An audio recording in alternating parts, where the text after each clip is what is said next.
Ya, terima kasih semuanya. Mari kita sama-sama buka firman Tuhan di Keluaran 4 ayat kedua, firman yang saya usahakan bukan firman yang panjang-panjang tetapi saya membawakan buat saudara. Keluaran 4 ayat yang kedua, Tuhan berfirman kepadanya, kepada siapa? Kepada Musa, apakah yang di tanganmu itu? Jawab Musa apa? Tongkat ya, bukan bolpen, bukan apapun tetapi tongkat. Ada sebuah pernyataan yang harus kita lihat daripada ayat yang tidak panjang ini adalah bagaimana Tuhan menyatakan atau bertanya kepada Musa, dan kita harus tahu bahwa ini bukan sesuatu pertanyaan yang Tuhan tidak tahu. Ya kan, Tuhan nggak mungkin nggak tahu, ya kan? Karena kalau saya baca Alkitab, saya seringkali melihat bagaimana pertanyaan Tuhan yang sebenarnya mempunyai makna yang begitu dalam. Contoh kalau kita buka di kitab Kejadian, waktu lagi Adam dan Hawa, Tuhan bertanya, Adam, Adam, di manakah engkau? Betul ya? Tuhan Maha tahu kenapa dia cari, di manakah engkau? Lalu di sini Tuhan bertanya kembali kepada Musa dan berfirman kepada dia, apa yang ada di tanganmu itu?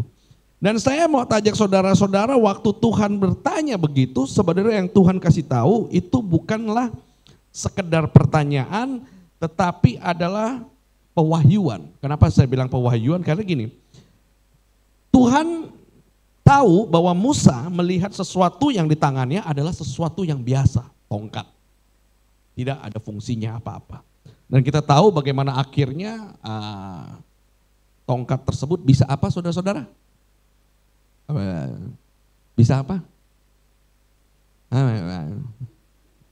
Saudara Kristen kan ya? Baca Alkitab kan? Bisa apa? Ayo dong, keras suaranya. Apa? Membelah laut. Terima kasih Bu. Saudara-saudara mentang-mentang gak dapat nasi padang pagi sore aja. Jawabnya gak semangat loh. Membelah laut. Dan kita lupa melihat bahwa pernyataan yang singkat ini adalah sebuah pewahyuan yang kadang-kala kita minta kepada Tuhan. Di ibadah pertama saya membawakan tentang bagaimana kita yang bersabar. Nah, waktu kita bersabar menunggu penantian jawaban daripada Tuhan, ada beberapa hal yang sering kali kita lewati atau terlewatkan. Kenapa? Yaitu alat-alat yang bisa dipakai Tuhan untuk menjawab doa kita. Ya. Contoh, ya. Kalau tadi para pemain musik dan para imam praise and worship leader, misalkan mereka bisa nyanyi, suaranya bagus, tetapi nggak ada imam pemain musik keyboard, nggak ada imam pemain musik bass, nggak ada imam pemain musik drum, bisa nggak jadi pujian yang bisa memberkati Tuhan? Bisa nggak? Bisa aja, bisa. Tetapi ada sesuatu yang Tuhan taruh lagi untuk memperlengkapi, ya kan? Saudara-saudara yang main drum, tadi yang main drum siapa ya Pak? Siapa yang main drum tadi? Yang main drum lagi di WC ya? Ke belakang ya. Coba kalau misalkan saya bilang sama ibu-ibu atau bapak-bapak, lihat apa yang ada di tanganmu, nabu drum, tolong ngedrum, pasti nggak mungkin bisa. Karena tidak ada talenta, betul? Tetapi pernyataan yang paling luar biasa adalah waktu orang punya talenta, tapi nggak mau digunakan. Apalagi kalau untuk Tuhan, ya kan? Coba ibu-ibu, kalau sama ibu-ibu nih terutama, saya lihat di sini ibu-ibu lebih banyak Pak Gembala. Jadi kita harus berhati-hati. Karena wanita itu penolong dalam Alkitab. Penolong Pak. Berarti dia lebih kuat daripada yang ditolong, betul ya? Dan jangan main-main sama ibu-ibu. Jangan main-main. Bukan cuma dia belok kanan buka sen kiri Pak. Bukan itu doang Pak. Tapi dia kalau pakai alis sudah ada dicukur, digambar lagi Pak. Coba kita cowok, kumis, dicukur, kita gambar pakai bolpen. Gak mungkin. Hanya wanita yang bisa begitu. Wanita yang punya kekuatan. Nah sekarang saya tanya dengan ibu-ibu kalau yang hobinya nonton drama Korea, ya bukan baca Alkitab, habis nonton berimajinasi. Kalau punya suami yang ganteng putih ya, tinggi 180 kayak tiang listrik, luar biasa Tuhan. Begitu nengok ke kanan, sound sistemnya beda. Ya, loh ibu-ibu di belakang ketawa, ngerasa bener tau. Kadang kita apa? Kita seringkali tidak menyadari yang di sampingnya kita itu ada sebuah alat yang Tuhan pakai. Atau kita sendiri jadi sebuah alat yang Tuhan sebenarnya gunakan. Kita nonton drakor, nonton apa, tapi kita kalau disuruh mendoakan orang paling susah. Percaya nggak? Paling susah. Tapi kalau minta didoakan nomor 1. Gimana mau doain orang katanya? Wong aku lagi susah kok doain orang katanya. Makanya saya sering beranalogi kalau lagi khotbah. Kalau kita nyiram tanaman yang basah duluan apanya? Apanya Bu? Apanya Bu? Ibu kalau jawab saya kasih nasi padang pagi sore. Pagi, siang, sore, malam kalau perlu. Apanya yang basah duluan? Tanamannya? Bukan, tapi selangnya. Kalau, ya iya dong Bu. Kalau nyiram duluan kan yang basah selangnya. Jadi kalau Anda berdoa buat orang, siapa yang pertama kali diberkati? Yang berdoa, selangnya. Yang menjadi, betul ya Bu? Oh, angkat jempol Ibu, terima kasih Ibu, berikan tepuk tangan buat Tuhan dulu. Kalau kita mau mendoakan orang, itu yang pertama kali kita yang diberkati. Tapi kalau gereja taruh, siapa yang mau bentuk jadi tim doa? Nggak ada yang mau.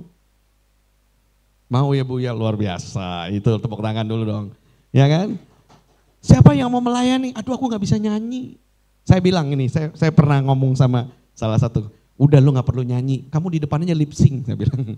Lip sync aja lu gak ada yang tahu, saya bilang gitu. Bener juga ya pastor ya. Jadi itu orang di depan cuma tepuk tangan gini. Saya nanya, kamu nyanyi? Enggak pastor, kalau saya nyanyi ketara suara jelek saya. Tapi saya punya sukacita melayani Tuhan. Nah waktu Tuhan tanya kepada Musa, apa yang kamu punya? Seringkali waktu kita bergumul, kita bilang kita gak punya uang, kita gak punya ini. Tapi kita lupa Tuhan memberikan kita talenta. Tadi saya ngobrol nih sama Pak Immanuel, ya, sama juga kakaknya. Ya, saya kalau lihat adiknya Bapak ingat air mineral Pak. Prima namanya sama Pak. Jadi saya ingat di situ. Saya ini nggak mudah untuk ngingetin nama orang Pak. Mungkin udah tua ya, udah agak uzur gitu. Jadi saya belajar satu hal begini, bahwa di dalam sebuah pelayanan kita seringkali melupakan talenta yang diberikan. Waktu pergumulan pun kita seringkali melupakan talenta yang Tuhan kasih.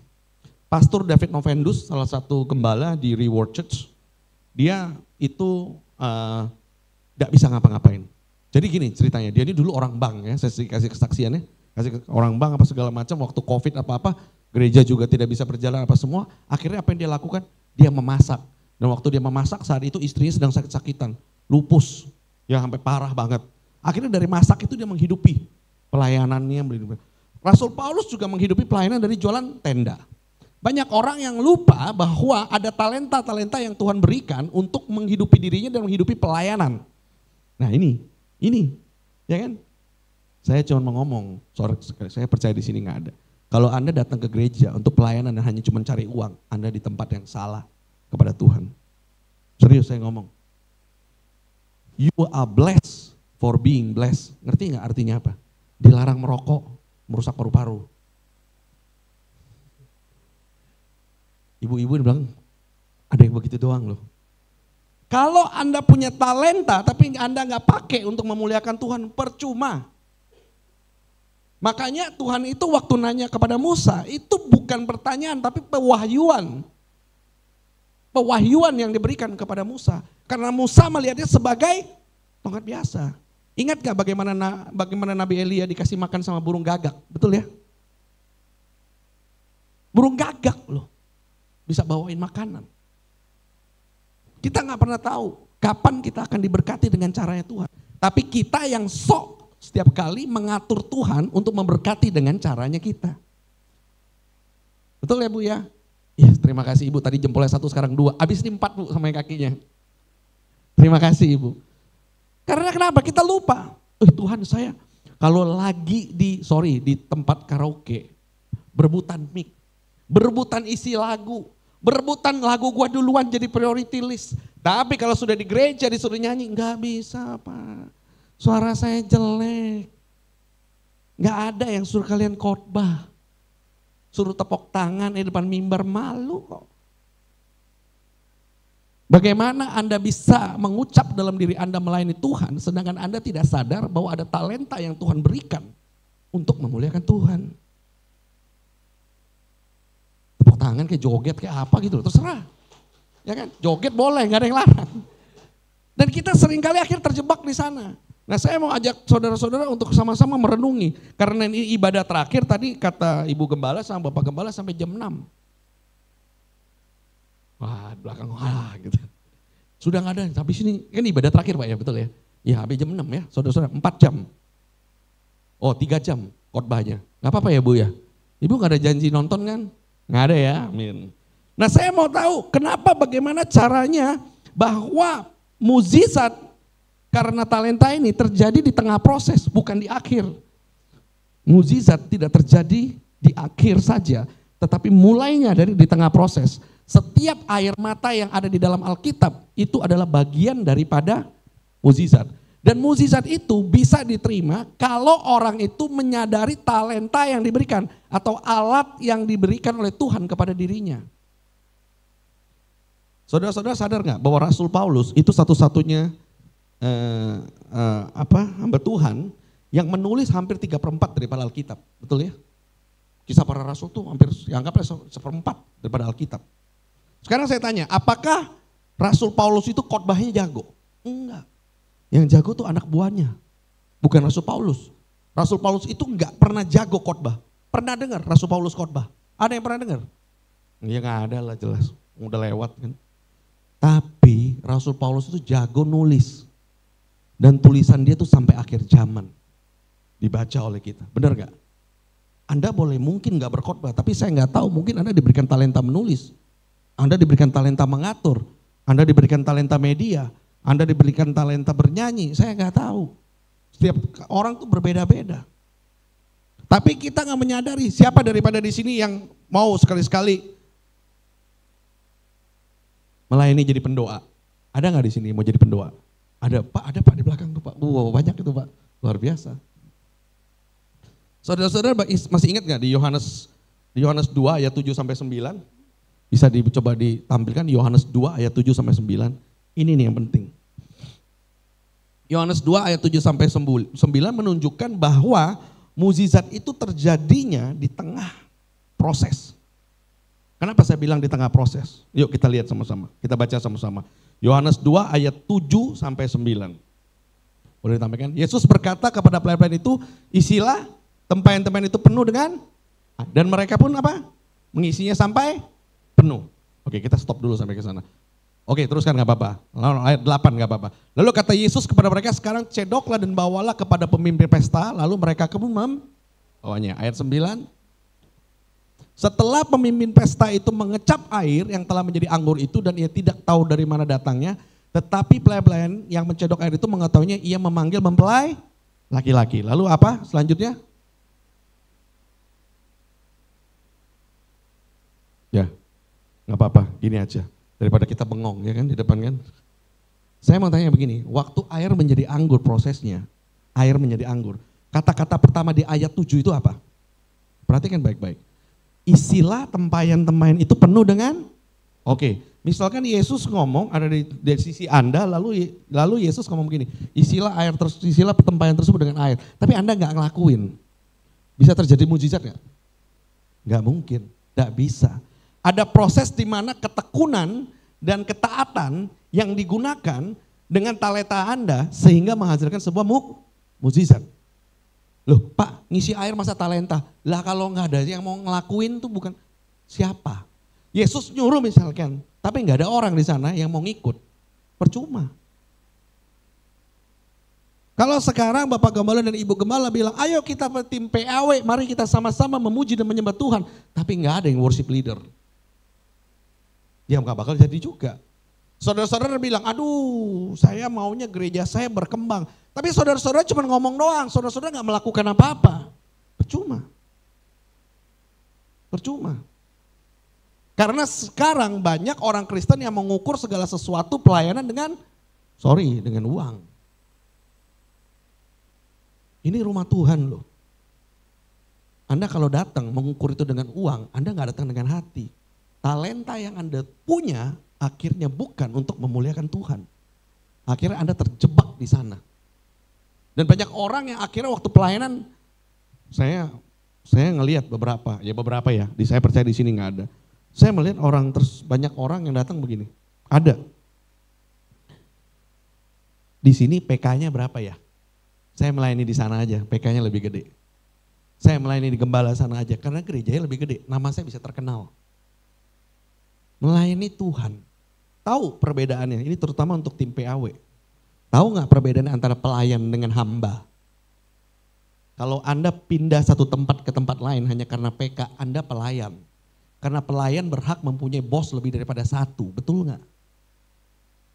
Bos di sini gajinya kurang, pindah ke sini gajinya gede, Anda pelayan.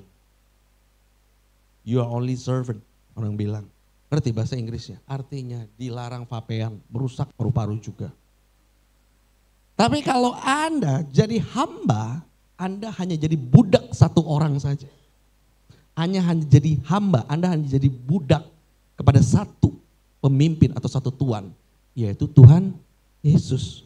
Anda gak bakal mau pindah-pindah. Karena kalau Anda pelayan, Anda bisa pindah. Anda gak tahu bos Anda siapa. Makanya firman Tuhan katakan kali kita tidak bisa ada di dua tempat. Itu dia. Ya, camkan dulu. Anda punya waktu nih Senin sampai Sabtu. Ya, aduh pastor sorry. Kalau kita gak pelayanan, hidup dari mana? Hei kerja. Hidupi pelayananmu dari kerjaanmu. Jangan hidupi pelayananmu dari suaramu. Saya bilang, tim PAW saya di Surabaya, pastor, saya boleh nggak nyanyi di kafe? Silakan, selama kamu nggak berbuat dosa. Boleh nggak nyanyi di wedding? Silakan, saya bilang, selama kamu tidak berbuat dosa. Tapi kalau kamu berbuat dosa, itu salahmu, saya bilang. Betul? Zaman sekarang lagu sekuler juga tengah-tengah bisa kita masukin ke lagu rohani malah. Kenapa sih saya bilang kadang-kadang kita harus sok-sok suci. Terus kita bilang, oh saya tidak bisa pelayanan di sekuler. Tapi ngarepin PK gede di rohani. Tolonglah. Ya. Menurut Ngana, ya kan? Menurut Ngana, ya kan? Saya kadang, maaf ya pastor ya, sering ketemu yang kayak gitu. Saya tidak bisa, saya harus pelayanan di rohani. Saya tidak bisa karena saya harus, oh ya, pastor maaf, hotel tinggal di mana katanya? Mau saya kasih oyo tadinya ya kan? Kalau Anda mau diberkati Tuhan, jangan hitung-hitungan dulu sama Tuhan. Ya kan? Saya mau tanya saudara-saudara, yuk kita sama-sama praktekkan. Saya mau saudara-saudara angkat kedua tangan saudara-saudara dan kepalkan begini. Oke, penuh nggak? Penuh dengan berkat? Penuh nih, tangan penuh dengan berkat. Oke, kalau sekarang saya mau kasih berkat baru ke tangan Anda harus buang yang lama nggak? Betul nggak? Jangan dilihat handphone ya. Harus dibuang yang lama nggak? Kalau Anda tidak bersedia untuk mengorbankan kepada Tuhan, bagaimana Anda bisa terima yang baru? Bagaimana Anda bisa terima berkat yang baru? Kalau Anda nggak bersedia untuk mengorbankan. Banyak dari kita menggenggam erat, jangan sampai dikasih orang, jangan sampai diambil orang. Kalau bisa segera kapan iPhone keluar seri baru. Giliran iPhone keluar seri baru aja, yang lama dijual, rugi nggak apa-apa. Tapi buat pelayanan kepada Tuhan, hitung-hitungan. Makanya Tuhan ingatkan waktu dia bertanya kepada Musa. Karena Musa menganggap ini tongkat biasa. Tongkat biasa. Waktu Anda melayani Tuhan, Anda pikir pelayanan biasa aja. Gereja pelayanan biasa aja, saya nggak perlu luar biasa. Lupa.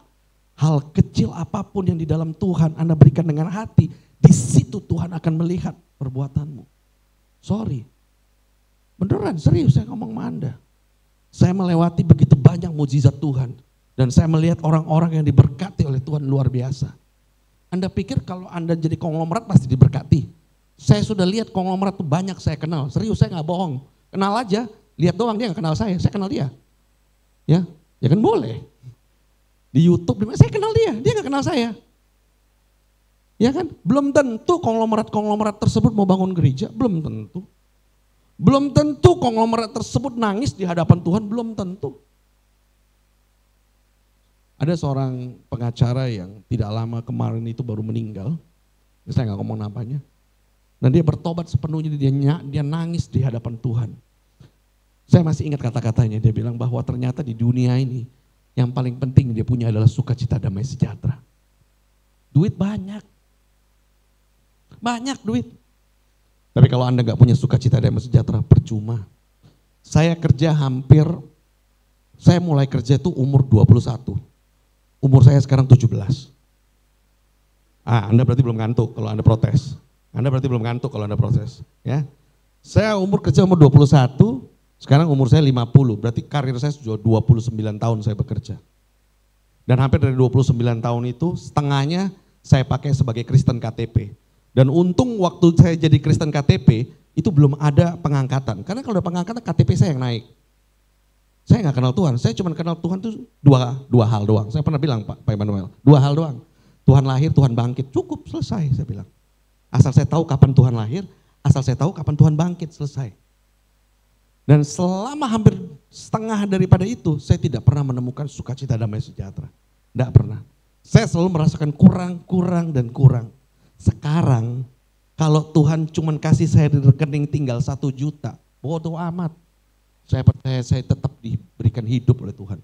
Amin. Coba lihat saudara-saudara sekarang yang umurnya masih 18-19 tahun. Senyum ibu-ibu di belakang, seneng. Ibu-ibu tuh paling seneng kalau dia bilang ngomong yang muda itu paling seneng gitu. Pokoknya jangan pernah menyentuh yang namanya berat badan sama umur kalau mau wanita. Itu hal aja 2. Yang lainnya gak apa-apa. Ya, berat badan, umur. Dan yang ketiga yang paling baru kalau alis miring jangan dikomen. Biarin aja dia miring, apa adanya aja. Saya mau bilang ya, bahwa di dalam kehidupan saya melihat bahwa keajaiban Tuhan itu luar biasa. Kita pergumulan hari ini tetap Tuhan sediakan. Saudara-saudara yang sekarang umurnya udah segini, saya mau tanya, berapa banyak daripada saudara-saudara yang diberkati Tuhan sampai hari ini bisa makan masih? Amin. Coba, nggak ada yang angkat tangan, saya doang ya. Wih, buru-buru loh. Oh, ya kan? Semuanya diberkati Tuhan. Anda masih bisa makan, masih bisa minum, badan sehat. Bisa lihat pendeta ganteng, yang ini gak ada yang ganggu Pak, kalau yang ini Pak, yang ini gak ada yang ganggu saya jamin. Dan akhirnya apa? Akhirnya kita menyadari bahwa semua yang ada dalam kehidupan kita yang penting adalah informasi saldo. Itu manusia, cek terus mobile banking, tadi saya baru cerita Pak Prima, cek lagi informasi saldo, cek lagi, sudahlah, dia gak bakal nambah. Anda mau berdoa puasa pun gak bakal nambah. Kalau Anda enggak melakukan apapun dengan talenta yang Tuhan kasih. Ya dong. Terus mau gitu maksudnya berdoa habis gitu besok nambah duitnya 2 miliar. Salah input orang bank. Kalau Anda enggak bergerak. Anda itu maunya memberkati setelah diberkati. Harusnya Anda sebelum diberkati, Anda sudah jadi memberkati, jadi berkat buat orang. Makanya dikatakan jadilah tiang dan garam. Kita lupa hal-hal simpel loh. Saya gak pernah mau bawain firman yang terlalu berat tadi saya ngomong. Karena kadang-kadang kalau ngajarin firman yang pengajaran, banyak orang yang masuk dalam hadirat Tuhan Pak. Ya, banyak orang yang seperti itu. Diem, dia ngeliatin saya liatin dia liatin saya liatin dia. Lama-lama saya kayak orang, bisa hipnotis orang Pak. Dia liatin saya liatin dia liatin saya, lama-lama dia tutup mata dia Pak. Terus dia tidur. Nah itu, ya kan? Coba saudara-saudara, ada nggak di sini yang nggak punya talenta? Ada nggak? Ada nggak? Nggak mungkin, nggak mungkin. Ada yang bisa masak, betul ya? Ibu-ibu pasti bisa masak. Ada yang bisa makan juga talenta. Ya, ya kan? Kalau masuk restoran all you can eat Bu, nggak apa-apa. Kita kirim aja dia. Pasukan berani mati kalau makan itu. Setiap orang punya talenta. Ada yang bisa ngomong di depan orang. Oh, kalau ngomong kita gini. Begitu di mimbar. Karena apa? Tidak menyadari dan tidak mengasah talenta itu. Makanya waktu Tuhan tanya kepada Musa, apa yang di tanganmu itu? Itu pewahyuan. Sekarang saya tanya di saudara-saudara, apa yang ada di tangan saudara sekarang? Apa? Gunakan itu. Gunakan untuk menghasilkan berkat dan berkat itu bisa memberkati orang lain kembali. Jangan cuma diam aja. Talenta saya berdoa dan menunggu pastor katanya. Berdoa dan menunggu. Ribuan tahun lu, gue bilangin. Nunggu tuh ribuan tahun. Terus ada yang nanya saya begini, kenapa ya pastor? Doa saya itu gak pernah dijawab-jawab katanya.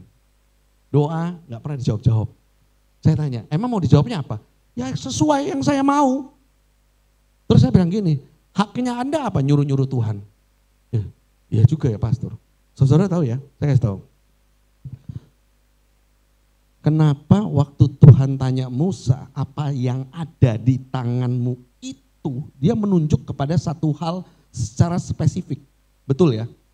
Dia tidak ngomong begini, coba pikirkan kira-kira apa yang ada dekat daerahmu, lingkunganmu, Musa coba cari tahu. Dia gak bilang gitu. Tapi secara spesifik Tuhan katakan apa yang ada di tanganmu itu. Pewahyuan yang Tuhan taruh di sini adalah Tuhan mau kita menyadari spesifik talenta yang kita punya. Apa? Apa yang kita punya? Renungi, pikirin apa yang kita punya. Oh, saya bisa masak, tapi saya nggak pernah pakai talenta buat masak itu untuk menghasilkan sesuatu. Saya bisa berdoa untuk orang, tapi saya tidak mau ikut pelayanan untuk mendoakan orang. Saya punya talenta untuk apa? Saya nggak tahu, banyak. Coba perhatikan. Selama saya melayani pelayanan beberapa gereja tempat, kalau tulis kami menerima para pelayan Tuhan untuk doa, nggak ada yang datang, nggak ada yang lamar. Tapi kalau singer, WL, berjubel. Apa? Mau nongol di hadapan Tuhan, mau nongol di mimbar gitu. Ya, percuma kan? Anda di sini kita tidak mencuri kemuliaan Tuhan. Makanya tadi saya ngomong di ibadah ke-1 dan ibadah kedua, saya nggak nyebutin nama saya. Nama saya siapa? Tom Cruise, benar. Ibu-ibu tahu juga loh Tom Cruise loh. Ibu-ibu ternyata tahu loh Tom Cruise. Kalau yang ganteng ya. Nama Korea saya Lee Jong-kook. Ibu, saya Lee Jong-kook ya pada seneng. Saya mau bilang satu hal, kalau Anda tidak menyadari apa yang Tuhan berikan, percuma. Gereja ini menanamkan menurut saya sebuah buah daripada kesabaran.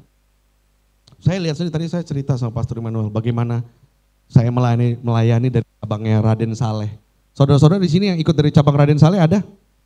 Ada? Oh, ada di belakang tuh. Saudara-saudara melihat kan perubahannya, betul nggak? Betul nggak Ibu di belakang itu? Betul ya Bu ya? Puji Tuhan ya Bu ya. Karena apa? Karena kita bersabar dalam doa, kita tekun.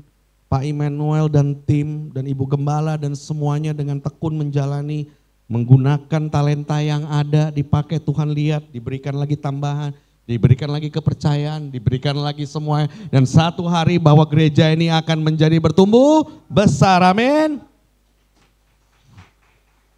Jadi sekarang saya mau tanya sebelum saya tutup. Masih 4 jam saudara-saudara, sabar ya. Saya tadi udah ngomong, pendeta kalau ngomong yang saya tutup itu 12 kali alias selusin. Jadi ini baru 1 ya. Pertama, saya minta untuk sama-sama merenungkan yang tadi saya bilang, apa yang ada di tangan kita, apa yang ada di dalam kita. Jangan menanti hal yang besar kalau Anda belum setia dalam hal yang kecil. Itu yang Rasul Paulus lakukan, nulis. Dia tulis semuanya. Dan tulisan itu bertahan sampai akhir zaman. Namanya dikenang orang. Orang semua tahu. Saudara-saudara tahu nggak kisah para rasul kalau Anda baca di Alkitab. Di bagian akhir daripada pasal kisah para rasul itu ceritanya itu sebenarnya bukan cerita. Tulisannya itu gantung. Arahnya nggak tahu kemana, gantung. Jadi saya berpikir gini, saya tanya Tuhan, saya berdoa Tuhan, kenapa ya tidak seperti Wahyu, tidak apa semua, tapi tulisannya gantung. Tuhan taruh di hati saya, bisa jadi satu hari salah satu di antara kita jadi pelanjut daripada Rasul Paulus yang menulis kisahnya sendiri. Amin. Kita nggak pernah tahu loh. Nggak pernah tahu. Tapi kita nggak tahu bagaimana Tuhan caranya, nggak ngerti. Yang kedua, berhenti menunggu mukjizat instan. Hidup ini nggak kayak apa namanya, mie instan. Dibuka, dituang air, didiemin 5 menit terus jadi. Habis itu di enjoy. Ya, karena yang instan kayak gitu ujung-ujungnya penyakit. Bener gak? Ayo. Kita maunya datang berdoa besok mukjizat. Ya, sama lagi nih ibadah kedua saya tanya. Banyak. Datang doa jodoh. Pastor, kira-kira dalam tahun ini saya bisa dapat jodoh. Emang saya siapa dukun? Bisa gak Pastor kira-kira saya dalam tahun ini dapat jodoh? Yang nanya, nih ya ini contoh talenta. Ini contoh talenta, maaf ya Pak ya Pastor. Saya punya contoh nih, seorang makeup artis. Ya, makeup artis loh. Biasa make upin orang. Ya, saya gak ngerti dia make upin apa. Dia tanya saya sudah hampir 2 tahun menunggu jodoh. Tidak dapat Pastor. Kira-kira tahun ini dapat. Saya liatin dia dari atas ke bawah. Saya bilang, kamu ini makeup artis kan? Iya. Kamu sendiri pernah make up gak? Enggak Pastor. Saya capek make upin orang, jadi saya mau make up diri sendiri udah capek. Dia aja gak mau memperbaiki diri buat supaya dia dapat jodoh. Dan gimana caranya dia dikirim seseorang? Ya, istilah kasar gini, Tuhan lagi bingung milihin. Ya kan? Terus saya tanya dia, kamu pakai baju yang rapi dong. Ah, namanya kerja pastor, kadang saya pakai seadanya aja. Dia punya talenta, make upin orang, tapi dia nggak pernah make upin diri sendiri. Terus akhirnya apa? Saya terbiasa pastor, make upin orang cakep, jadi saya kayaknya udah saking terbiasanya pastor ya, saya nggak make upin diri sendiri. Lah terus gimana kamu mau cari pasangan? Saya bilang maaf. Lo bener gak? Bagaimana Anda mau cari pasangan kalau Anda gak mau perbaiki diri Anda sendiri? Misalnya kan kalau waktu itu rambut saya gondrong, kumis saya sampai ke lutut. Alis saya panjang gitu. Muka saya sebelah putih, sebelah hitam. Pakai baju robek, badan bau. Mana mau istri saya sama saya dulu? Gak mau. Gini aja dulu belum tentu mau sebenarnya. Saya paksa aja dia. Ya kan? Banyak dari hal kecil aja seperti itu. Karena apa? Kita akhirnya maunya mujizat itu instan. Hari ini doa, besok dijawab. Hari ini jawab. Saya bilangin, Anda kalau berdoa seperti itu kepada Tuhan, Anda membuat Tuhan itu jadi berhala. Anda hanya datang kepada dia waktu Anda ada permintaan. Banyak gak kita yang kayak gitu? Saya gak mungkin tuh ngomong sama pemain keyboard di sini. Pemain keyboard siapa? Bapak ya? Pak, saya berdoa malam ini, besok saya berdoa, besok saya jadi pemain keyboard lebih daripada Bapak. Gak mungkin, dia ketawa liatin saya, ya silakan tuh doa deh. 12 jam, 12 malam, gak mungkin. Saya doa terus. Kalau seperti itu, maaf, guru les piano gak laku. Doa aja, apain juga, betul gak Pak? Berapa tahun Bapak belajar piano? Udah lama, berarti dia udah tua, jawabannya gitu. Jawabannya udah lama berarti dia sudah tua, kan gitu. Iya kan? Sekarang Anda tanya sebelum pulang, apa yang sudah Anda lakukan dalam pelayanan kepada gereja? Apa yang Anda sudah lakukan untuk memberkati orang? Apa yang sudah Anda lakukan untuk memberkati keluarga Anda? Saudara-saudara yang ada di dalam keluarga kadang, ucapan yang Anda lakukan itu juga sebuah talenta. Karena mulut kita punya kuasa. Sekarang saya tanya contohnya sebelum saya tutup. Nah udah 4. Sebelum saya tutup. Ya, mulut punya kuasa dari mana percaya? Waktu Tuhan suruh menamakan binatang-binatang, berubah gak nama binatangnya sampai hari ini? Enggak. Berikan nama-nama binatang ini semua diberikan nama. Ada yang namain anjing, kuda, ya kan? Kuda nil, ikan. Berubah gak namanya? Apa? Anda lihat ikan berubah jadi kuda? Enggak. Karena mulut ini punya kuasa. Makanya bilangan 14 ayat 28 mengatakan dengan jelas. Apapun yang kau perkatakan di depanku akan kulakukan di hadapanmu, Tuhan bilang. Apa yang kamu ngomong di depan aku, Tuhan bilang, aku lakuin di depan kamu, karena dia Tuhan yang adil. Makanya waktu Anda punya talenta bicara yang baik, bicaralah yang baik mulai dari keluarga Anda. Berkati setiap pagi, engkau akan jadi anak yang baik. Kalau dia sekolahnya gak benar, tetap Anda berkati. Mah, sekolahku, aku matematika gak pintar. Mama memberkati kamu, engkau akan menjadi yang baik. Engkau akan mengerti matematika. Gak perlu ngomong, bodoh kali kamu ini. Kok bisa sih kamu bodoh gitu? Padahal mama dulu juga bodoh. Gak perlu ngomong kayak gitu. Itu hal-hal yang gak perlu. Karena itu adalah sebagian daripada talenta Anda. Kenapa saya bilang talenta? Kalau Anda dipercayakan seorang penurun atau anak, berarti Tuhan tahu ada talenta yang bisa diteruskan ke mereka. Ya kan? Nah itu belajar dari hal-hal kecil kayak gitu, memberkati. Jangan, wah gak bisa kayak gini, kamu gak bisa. Anak belum coba, Anda udah bilang gak bisa. Suami belum coba, Anda udah bilang gak bisa. Coba dulu. Dengan sekuat talentamu. Kalau Tuhan izinkan, dia pasti akan berbuah. Amin.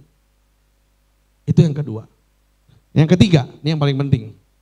Saudara-saudara tenang aja, gak sampai jam 4 kok. Bersyukur adalah suatu alat, bukan hasil. Saya mau ngomong itu begini. Dengan alat yang benar dan iman yang taat, Anda akan punya sesuatu untuk bersyukur. Ya, sesuatu untuk bersyukur. Bagaimana caranya bersyukur yang baik? Saya mau tanya, berapa banyak daripada kita yang siang ini, sore ini di gereja, tadi pagi sudah ngomong sama Tuhan. Tuhan terima kasih, pagi ini aku diberikan nafas kehidupan. Ada? 1, saya 2, 3, Bapak Gembala, 4, 5, lihat. Bayangin kalau kita tiba-tiba bangun, tapi tidak lagi di dunia sini, tapi di sana. Ayo, bisa nggak kita bersyukur? Bersyukur itu sebuah alat untuk melihat mujizat yang lebih nyata. Saya tahu Bapak Gembala dan Ibu Gembala dari zaman Raden Saleh itu bersyukur. Bersyukur, pelayanan sini, ya kan, diperluas. Sekarang jadi bagian daripada Sinode Betani. Semua kan ada jalannya, betul ya Pastor? Saudara-saudara berpikir bahwa kalau Anda bersyukur, kadang gini, orang tuh berpikir gini, kalau saya bersyukur, saya pasti diberikan mujizat. Orang tuh mikir gitu. Saya bilang, ya betul. Tapi bukan dalam arti begini, bersyukur dan kayak punya satu harapan. Jadi gini, ada orang yang bersyukur karena dia punya target tertentu. Saya mau bersyukur supaya saya dapat ini. Saya mau berdoa bersyukur supaya saya bisa diberkati di sini. Saudara hati-hati ya, ini hal yang sangat sensitif. Bersyukur untuk mendapatkan ini, itu namanya bukan bersyukur. Anda namanya coba nyogok. Coba nyogok Tuhan, dan Tuhan nggak bisa disogok. Karena Tuhan bisa melihat sesuatu yang manusia tidak bisa lihat, yaitu hati. Praise and worship, para pemain musik, para worship leader, bisa saja angkat tangan. Anda semua bisa angkat tangan semua di sini. Tapi kalau hati Anda gelap, kita nggak ada yang tahu. Yang tahu ya cuma Anda sendiri sama Tuhan. Nggak ada yang tahu. Ibu-ibu pasti pernah dong punya pacar yang kelihatannya baik, sopan, iya, tahu-tahu di belakang pacarnya 20. Nggak pernah ada yang tahu manusia. Tapi Tuhan tahu hati kita. Tuhan tahu hati orang itu. Makanya saya ngomong tadi sama Pak Immanuel dan Ibu Gembala juga. Luar biasa bahwa gereja ini diberkati orang-orang yang tidak hitung-hitungan. Amin. Tepuk tangan kayak joget kayak apa kayak gitu. Terserah gitu loh. Biar gak ngantuk gitu loh. Luar biasa tempat ini Anda punya Bapak Gembala dan Ibu Gembala yang mau melayani dengan luar biasa. Dengan pengorbanan, dengan harga yang mereka harus bayar. Dan itu gak mudah. Gak mudah, saya melalui itu. Gak mudah. Tadi saya cerita. Di gereja yang saya layani, ada satu gereja di Sidoarjo. Dia khotbah cuma di depan 3 orang. Anaknya 2 sama istrinya 1. Gak ada lagi. Tapi dia tetap melayani. Akhirnya mulai pelan-pelan. Semua karena apa? Karena dia bersyukur. Dia punya talenta. Dia naik motor beli nasi bungkus. Dibagiin ke tukang beca, ke pemulung, diinjili, difirmani. Akhirnya datang ke mereka itu, yang ke tempatnya gereja pemulung, datang. Ayo Anda punya hati gak sampai ke sana? Saya lebih baik melihat itu daripada gereja yang punya lampu kemana-mana tapi tidak punya urapan. Tapi Anda punya tempat yang luar biasa loh. Saya ngomong gini bukan karena saya kepengen diundang lagi Pastor Manuel, beneran loh, ketahuan loh. Ya, Anda nggak bakal sering-sering lihat saya. Anda lihat Mission Impossible aja kalau mau lihat saya. Saya nggak ada di sana. Carilah nonton Mission Impossible 1 sampai 7. Di 9 saya ada nanti. Gak penting. Saya ngomong gini bukan beneran, bukan mau diundang sama Pastor Immanuel atau Pak Prima atau Ibu Gembala, enggak.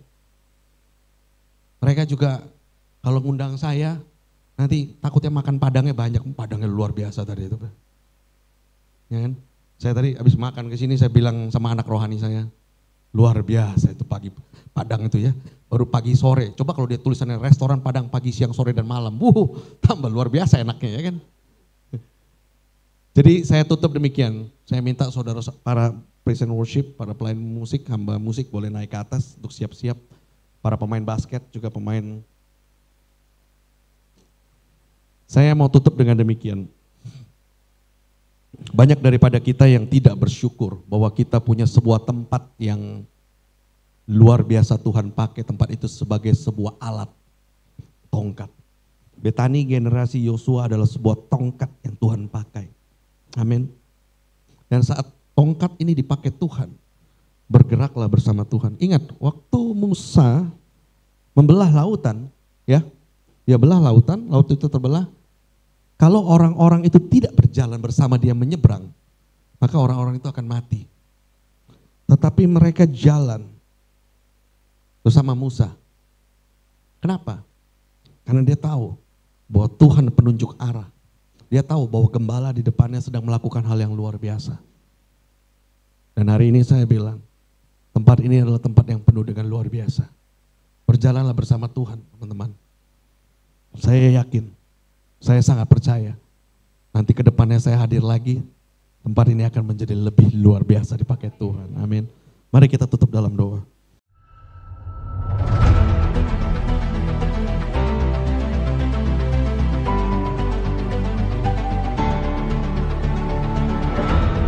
Dalam nama Yesus, setiap hidup perdukungan dari Allah tidak berlaku lagi. Hari ini kau lepaskan cengkraman, kau tidak berhak atas roh jiwa manusia.